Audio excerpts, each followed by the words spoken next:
Kyrsten Sinema. Just can't stand seeing her. Girl boss. The hair, the Uggs, the stance on corporate tax rates. Anyway, Kyrsten Sinema has. No, Queen, no. Kyrsten Sinema has new demands for the infrastructure bill, which probably at this point isn't going to happen. She has told her Democratic colleagues she doesn't support any tax hikes on corporations or the wealthy. Now, like none. So not just like, hey, now we can't bring these back up to where they were at before that insane right-wing president we had, because they already weren't going to. They were already only going to raise them a little bit. She is saying none, like nothing. And so I think the name of our, so the name of our stream is Kyrsten Sinema Quits Pretending. This is like, it's just, she's done with the mask. She's done with the, I'm a Green Party candidate back in the day. Look at my hair, I'm young and progressive and all that. No, she is a like crazy right winger on financial matters and a lot of other stuff too, which we'll get to. This is, and again, she's the moderate.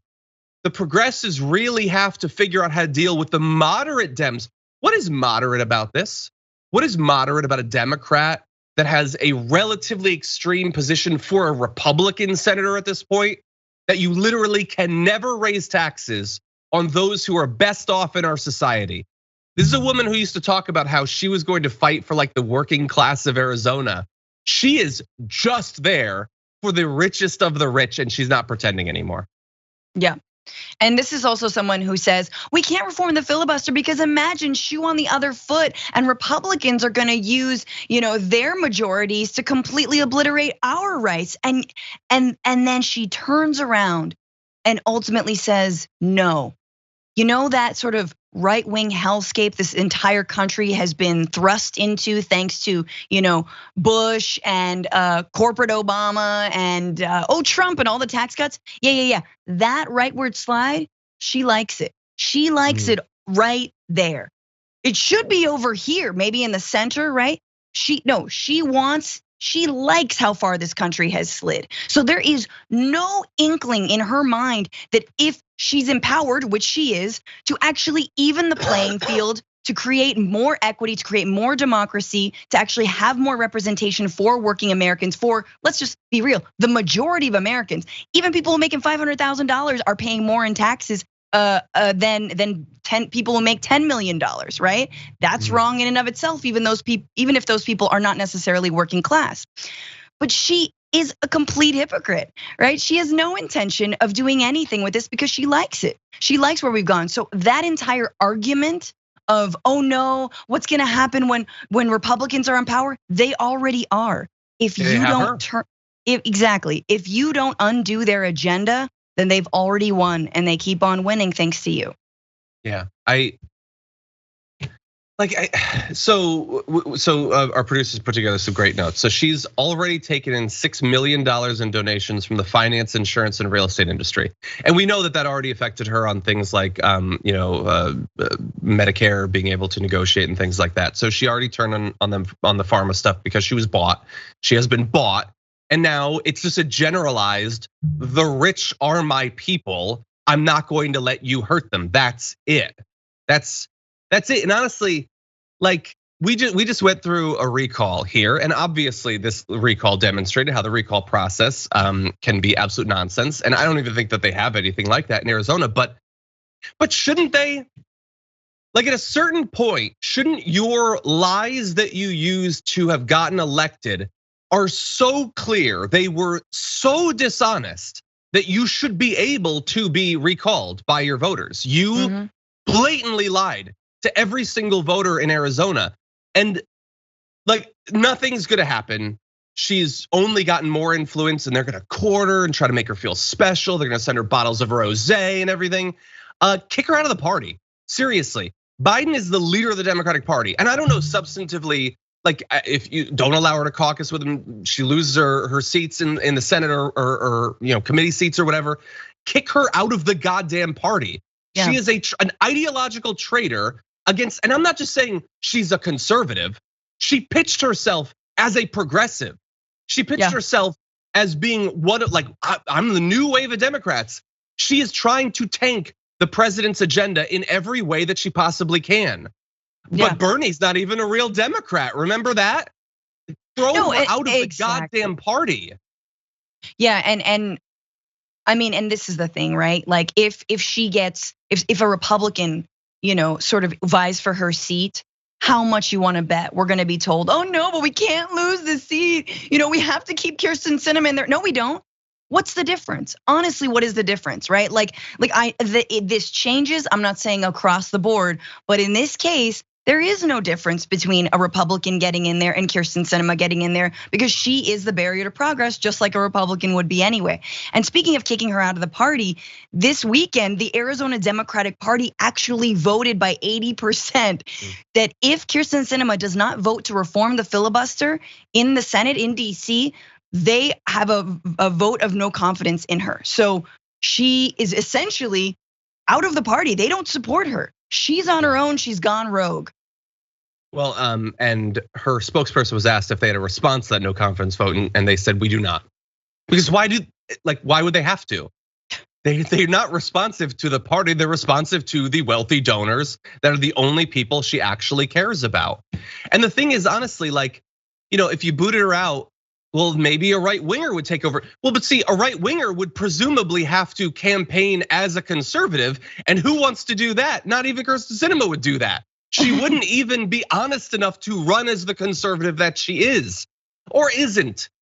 I don't think that she actually had, maybe one day way back, she had some values or something, but now it is just tell me what I need to do.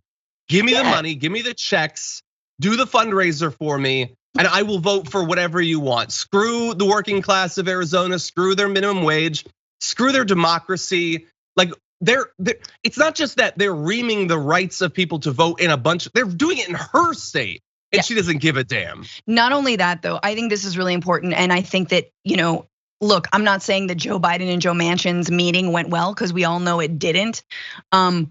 But Biden talking about, Republicans are gonna have an epiphany. What about your Democrats? Get your Democrats in line. This is a state that went to a Democrat for the first time since 1996 in a presidential election. That should count for something. The fact that Arizonans voted for Biden in this election tells you a lot. There is a lot of political cachet there. You have to use it, and Kyrsten Sinema is not using it at all. She is not responding to her constituents at all. And she's not responding to the people, and she's not allowing for the agenda that her own constituents voted for to be passed. So what is that? That again is undemocratic. You're absolutely right. I mean, undemocratic meaning you're not in the Democratic Party anymore. Yeah, and again, it's not like she's the only one, but, and I've said this 1,000 times, Joe Manchin has never claimed to be a progressive. He has never claimed to be anything other than I'm trying not to swear, the thing that he is. But she very much did, and not 30 years ago in San Francisco, like now. The tweets are still there. And I wanna do something. If you can, come along with me on this journey. Forget everything that you know about campaign finance and the Supreme Court and all of that. And I wanna read a graphic, okay? We're gonna jump ahead slightly to the director. It says this: the government watchdog group Accountable.us estimates that Sinema has received at least $923,000 in donations from industry lobbying groups that are currently working to kill or water down Democrats' reconciliation package. Okay, forget everything that you've ever heard about campaign finance and all that. They don't want the bill to hurt them. They handed her nearly $1 million and she's trying to kill the bill. But that's not bribery. How does that make any sense? I get that this is so core that it's stupid to focus on, because we know how bought so many politicians are. And we now have an ultra conservative Supreme Court with a super majority that we're not gonna be able to do anything about for literally decades potentially. She has been bribed to the tune of $1 million, way more in general, but specifically on this bill, and that is not illegal in any way. If $150 were put in a bag and handed to her, she might get in trouble, but they donate $1 million to her. She does explicitly what they want, going against everything that she campaigned on and the will of her president. And that is not bribery. That is not gonna get her in any trouble with ethics. There's not gonna be any court case, nothing. How does any of that make any sense? That she's allowed to obviously be bribed. She is engaging in the most obvious corruption imaginable, and there will be no consequences whatsoever for it. And nobody talks about it, right? It is approached more as sort of like, no, I don't want to lower the age of Medicare. No, I don't feel like we should raise taxes on, the top wealth earners. Like, just, I'm not feeling it. Like, you have to meet, I'm a moderate, meet me in the middle. There is nothing moderate about being bribed off, right? And I think that the ease at which we see someone who phones in their job, like Kyrsten Sinema, like being in the Senate, and how powerful of a position that is, and yet how easy it is to buy off a senator, is a wake-up call to all of us. And it should remind us that actually it's very easy for politicians, and we know it's not just Kyrsten Sinema, to be bought off. That's mostly what they do. Most people don't even pay attention to what they're doing, right? But suddenly when you have people in Congress who are now saying, hey, guess what? I don't take fossil fuel money and I don't take big pharma money. They're setting the bar. So I think the more pressure we put on our new elected officials, people who are running for office, there is nothing that matters more on your platform than, do you take corporate donations or not? Yeah. And from whom? Like, you're 100% right. I'm gonna read one more graphic. I'm gonna skip to the last graphic. In response to a colleague's expression of support after an NPR story detailing her family's struggles with financial hardship, Sinema, then a representative, speaking to colleagues in the Democratic cloakroom just off the House floor, deadpanned, yeah, voters love that stupid blank. They eat it up. Gross. And like, gross. I mean, we can't even prove that that's true. We don't have the audio or whatever, but why would we need that when she had a chance to raise the wages of her constituents? And she, like, again, that's why I can't get past the thumbs down. She did it not realizing that it would get out. She did it knowing it would be filmed, knowing, or at least believing, that would not hurt her odds of re-election. She to get pat elected Mitch as a young progressive. Yeah. The pat and the curtsy. Pat Mitch McConnell, hey buddy, watch this. Watch me do your bidding. Curtsy, thumbs down. And she's not at risk right now. And I know her election's not for several years, but like, is she gonna face a serious challenge? Are the Democrats gonna do anything? Like, they're doing a no confidence now. Are they going to start searching for a primary challenger and start fundraising a couple years out? Because if not, then what the hell? I mean, your no confidence is literally meaningless.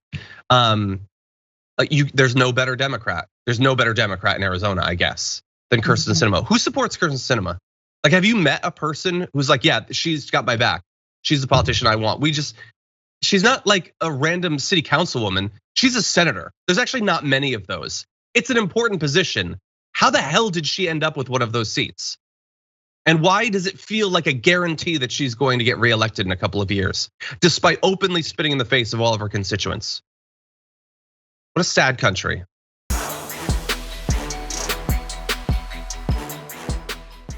Check out the Damage Report podcast each day, wherever you get your podcasts, whether Pocket Casts or Stitcher or iTunes.